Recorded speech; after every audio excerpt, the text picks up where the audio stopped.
Et vous avez choisi de revenir au présidentiel pour clore cette chronique. Et oui, avec la présence ce week-end à Montpellier de la candidate d'Avenir 2012, la seule candidate transsexuelle.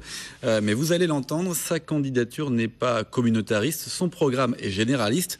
Une chose est sûre, elle est de gauche, opposée à Nicolas Sarkozy et à son bilan. Je vous propose d'écouter Brigitte Goldberg. Ce que nous proposons, c'est évidemment l'accession au mariage pour tous les citoyens. Nous avons les mêmes devoirs que les autres. Et donc, je ne vois pas pourquoi nous n'aurions pas les mêmes droits.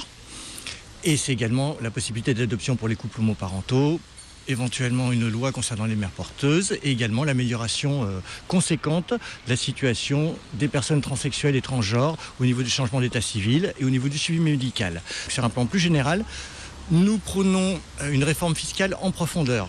La situation actuelle est dramatique.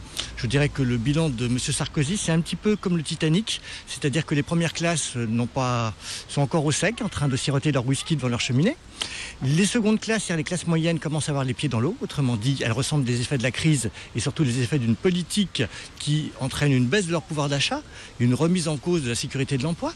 Et les classes qui sont les plus faibles économiquement sont, elles, complètement noyées. Voilà la parabole du Titanic pour décrire la situation par Brigitte Goldberg, qui ensuite nous a rejoint à la Choux, parce qu'elle aime aussi faire la fête, cette dame, et donc